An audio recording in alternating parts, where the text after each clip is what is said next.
Crossroads. Each Crossroads story is based on the actual experiences of American clergymen, pastor, priest, or rabbi, the men who give inspiration and guidance to people at the crossroads of life. These dramatic stories are presented with the cooperation of our Board of Advisors, Captain Maurice M. Witherspoon, Father George B. Ford, and Dr. William F. Rosenblum.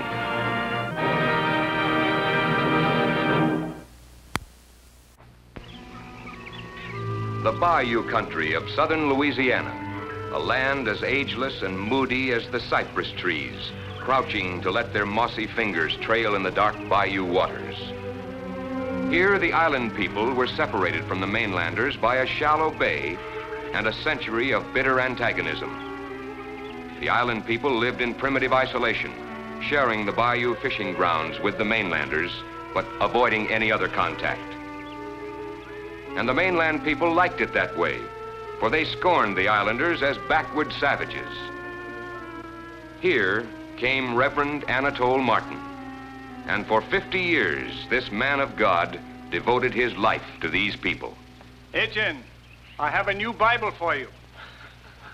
Anatole, you are as quiet as a muskrat, and as always, you never forget a promise. Here, let me have that. Go on with your mending. I know you have to finish. Yes, without our nets, we don't eat. Well, the red fish will be running soon.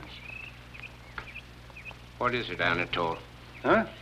They have turned you away from the island Charles again, hmm? Chased. That would be a better word. I never got into a boat so fast in all my life. How many times I've let them turn me back. Well, that's good. Those islanders are heathens. They only want to fish and eat and sleep and raise children. Well, they still have their spiritual needs. They are too primitive, Anatole. Are they as primitive as you and your people were 50 years ago? Hmm? If I remember correctly, you promised to feed me to the garfish 50 years ago. Well, maybe so, but I didn't do it, and they would.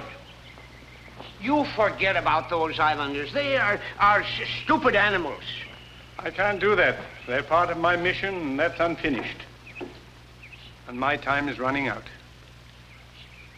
I think it is foolish. You have done enough good work. My people look at you as a saint.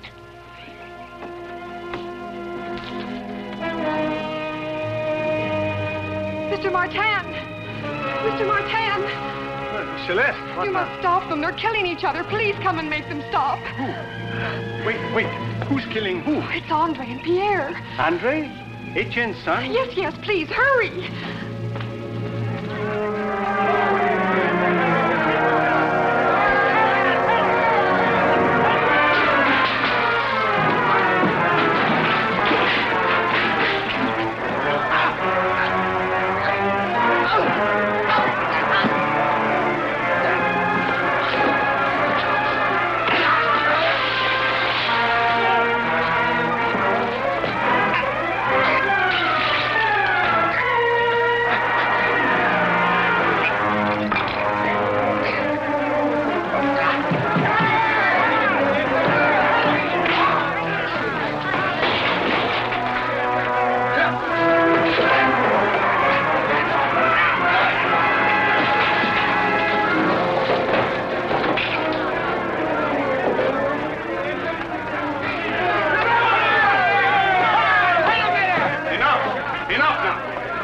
Put down that crowbar, Andre. All right, Mr. Martin. You too, put it down. Get out of my way, preacher. Maybe I'll put this in your skull. I don't think so. You don't look like a murderer to me.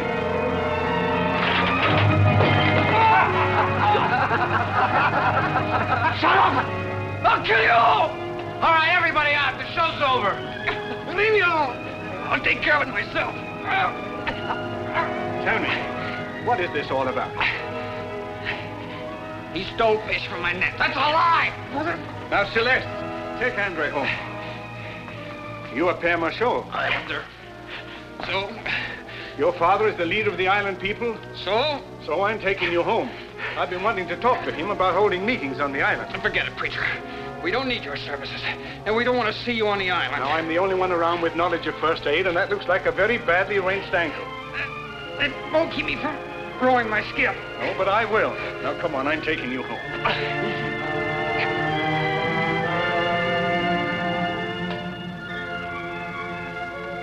I do not trust you, Mr. Matan. This is all a trick so you can come here and preach to my people. Would that be so bad, Jean? Yes. I've been to the cities. I've seen your Christians. They're soft and weak, with their heads full of words about heaven and hell.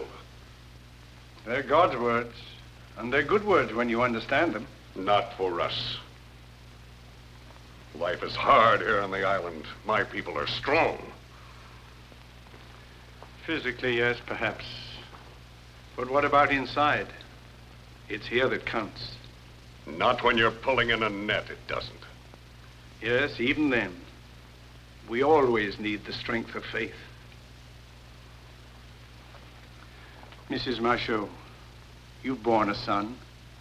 Surely you must be aware of the power of God.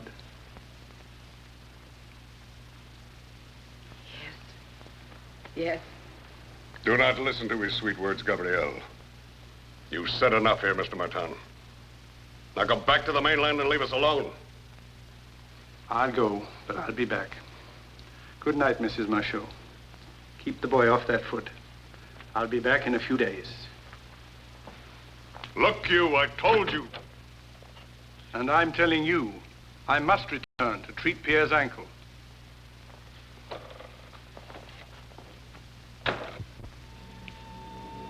Do not be too angry with him, Jean. He's helping our son. There's something about him.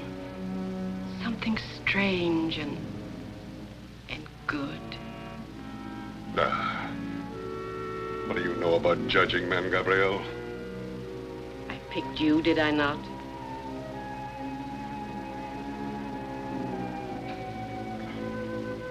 You were just lucky, woman. Now, go fix me some food.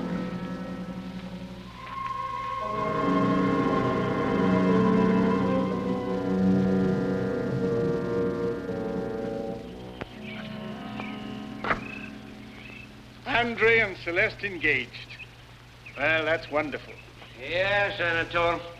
They want you to marry them next Thursday when we celebrate the first catch of the redfish. Well, that sounds like a good idea. The Bayous will be very happy that night. Yes. If our nets are full. I shall pray for that. Pray hard, my friend. Our food supplies are low. Now, God will care for you, Etienne. I know he will. By the way, how is your patient on the island? Oh, he's fine. But the people there still mistrust me. Backwards savages? Backward, yes. But savages, no more than we are. I think I could win them over if it weren't for that Jean Machaut. He's so strong and proud. And stubborn. Yes, and that too. But I believe he's a good man. If there was only some way to reach him. If you have not been teaching us wrong, there is. Yes, yes. But I will keep my faith good and strong. Mrs. Machaut. Mr. Martin. Excuse me, I have to set my nets. Yes, yes.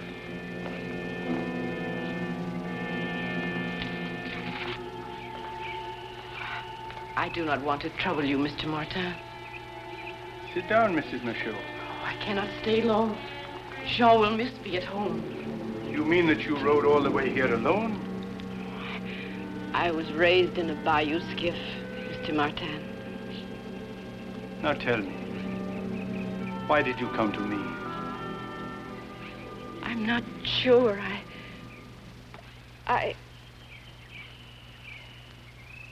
Oh, help me. I have such a terrible hunger in my heart. There's so many questions without answers.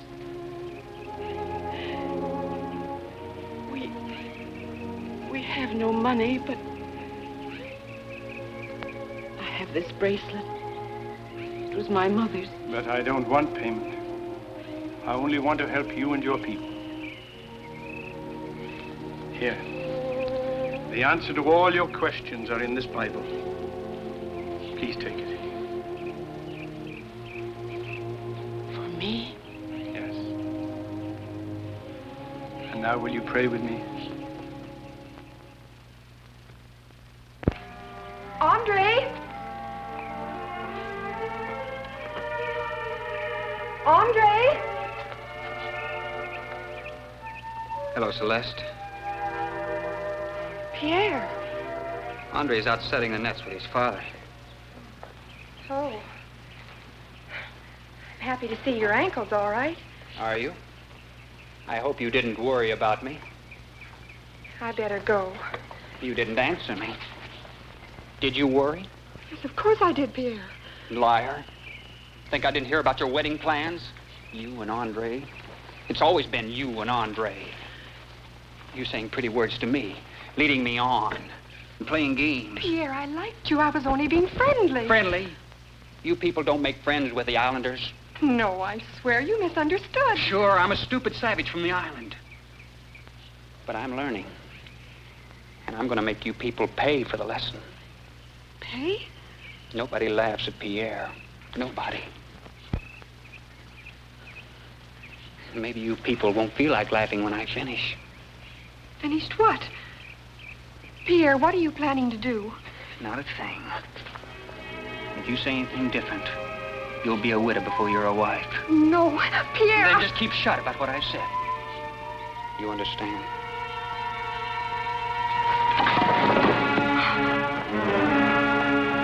You heathen! No, a chance. I'll teach you. A chance, don't. No, don't. Wait, Savage. wait. I stumbled. Now, go back to the island where you belong. Where I belong, yes. I always thought we were the same people. I couldn't understand why living on an island made me different. Well, you've taught me at last.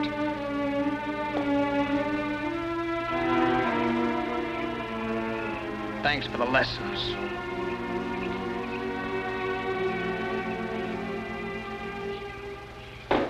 But I still say it's dangerous. Michaud warned you not to come back, and after the trouble I had with his boy, anything could happen. Please, Anatole. The boy's foot is well. You have no reason to go back there. No reason, perhaps. But I still have a service to hold. I promised Mrs. Michaud to bring us some Bibles and tracts. I know, and it's your holy duty, but I still say... I also made her a promise to hold a service. Now, would you have me break it? Yes, 3 times...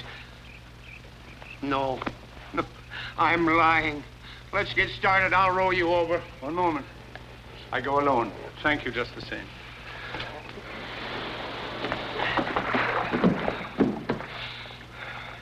God go with you, Anatole. You stubborn, hard-headed old sage. And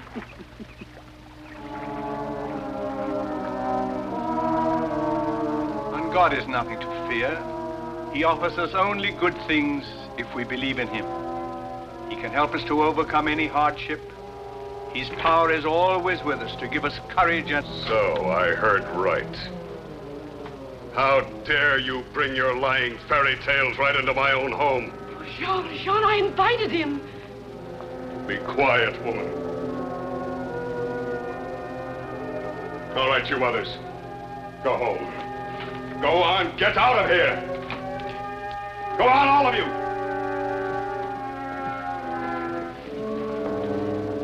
Jean, listen to me. As God is my judge, God is not your judge. I am. I gave you warning, preacher. And yet you defy me right here under my own roof. Oh, Jean, please. But I came here only to help your people. I meant no insult. That's true, Jean. Then you're a fool. But you're a brave fool. And because my wife is to blame as well as you, I'm sending you back to the mainland. But you hear me well. You will never return to this island.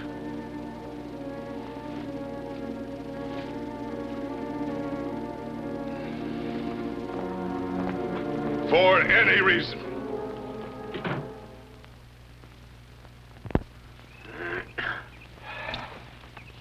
Try to forget it, Anatole. You did your best, but they are heathen and they will stay heathen. Perhaps. But even if I fail, there are Bibles on that island now. Father! You know... Father, come quick! What is it, son? The redfish are running. Every one of our nets are cut. Nets are cut? You're mistaken. Are you sure? Yes, I'm sure. Who could have done a thing like this? Bottoms are all cut out. Every one of our nets is ruined. But can't you repair the nets? The fish are still running. Of course we can in 2 or 3 weeks. By that time, the fish will be gone. What about our food? Without the redfish catch, how will we eat? We won't. Father, we can trap muskrats. Maybe we can pick moss to sell. We couldn't sell enough moss to even feed our children. And all the muskrats in Terrebonne wouldn't buy a week's supply of flour for all of us. But who would do such a thing? That's easy. No decent Christian would cut fishing nets and leave a community to starve. No, that's a savage's trick. You mean the island people? Oh, no, you're wrong. Who else hates us enough? But they couldn't. They're fishermen, too. They know what the nets mean to us. Why, of course they do. That's why they cut them. Are we going to let them get away with it? No! Let's get our guns and clean out the island. Now, wait a moment. Listen to me. You'll get no justice if you go out there as a mob. If it's bloodshed you want, all right, go ahead. They'll fight you, and tomorrow there'll be a lot of men dead. Is that what you're after? Think now. Will blood and tears mend your nets? Do you want us to forget it? Should we crawl into holes like sick puppies to die without hitting back? Vengeance is mine, saith the Lord. Now give me time to find out who did this thing. Then we can decide what to do about it. Fair enough, Anatole. We'll be waiting, but not for long. And for all our sakes, I hope you succeed very soon.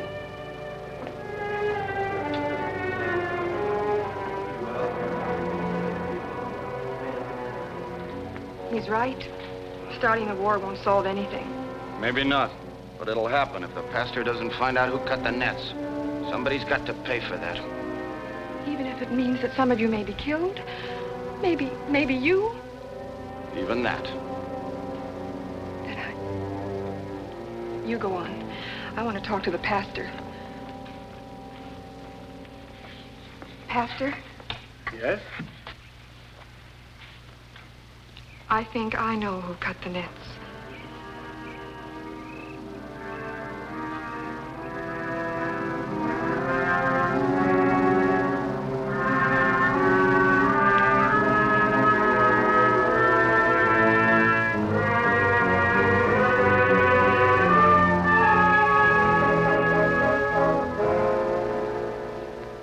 My son? No. Oh, you're wrong.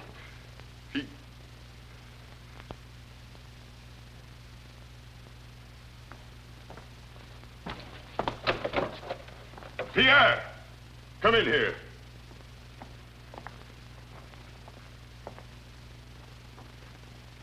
And if you are wrong, I'll make sure this is your last trip to this island or any place else. I understand.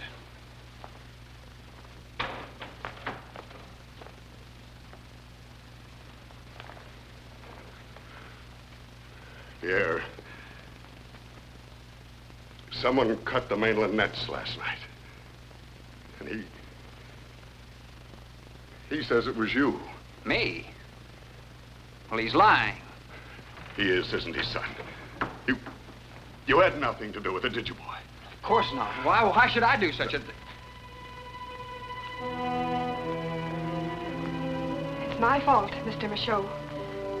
I tried to be friends with Pierre, to break down some of the barriers you older people have put up between the island and the mainland people. Why, you little snip, are you accusing me? You, Etienne, all of you. But it's no use. You bred too much hate into us. I didn't understand how Pierre felt until the fight. The fight? Oh. Then it was over you, huh? Yes. Afterwards, Pierre told me he was planning to... Shut up! What are you trying to do, get me killed? Father, she's trying to get me killed. Well, you did it. Father, I swear Tell me the truth. Father, You did it, didn't you? I didn't. I said, didn't you? Yes, I cut the nets. Because I hate them. I hate them all. They made fun of me. Yeah, they laughed at me. They treated me like some dirty animal. Yes, I cut them. If I had half a chance, I'd cut them again. Get out.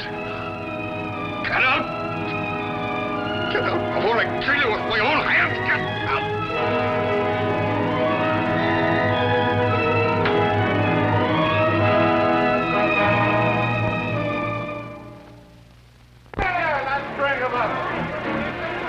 Get out of the way, Packer. Get out of the way. Your job is over. We'll take care of him now with this. Not unless you care to take care of me first. Anatole, we don't want to hurt you, but... Well, isn't that nice of you? Why? Because I'm your friend? Now look, Pastor, don't... That's right, Pastor. I've married you, christened your children, and buried your dead, haven't I? And I've tried to teach you Christianity for 50 years. And I find 50 years have been wasted. Now, Anatole. No, you're not Christians. You're not even decent human beings. All you think about is murdering this boy. Murder? We're just saving the law some time and trouble. But you're not the law. And another thing that's wrong is you're punishing the wrong person. The wrong? But you said, if he isn't the guilty one, then who is? You. Me? Yes, all of you. But, Pastor... Oh, Pierre cut the nets, that's true. But you're the guilty ones. You forced him. What? Why, You've treated the islanders like a lot of lepers. All of you. You've sneered at them, laughed at them, and despised them. Now, Pastor... And when this happened to a young, sensitive boy who only wanted to be accepted as a human being, is it any wonder that he was hurt? That he wanted to strike back at you? No, I guess not. Well, make up your minds. There's not one of you that hasn't professed to be a Christian. How about proving it now by some understanding and forgiveness instead of that rope? I'm ashamed of myself, Anatole. I'm unworthy of your friendship. I also am ashamed.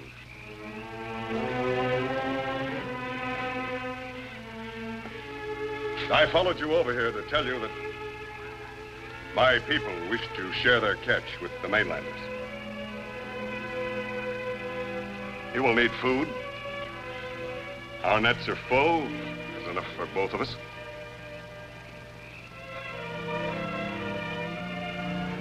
Thank you. Thank you, Jean. And I can say thank you, Pastor. What do I say to my father? What any son would say to his father.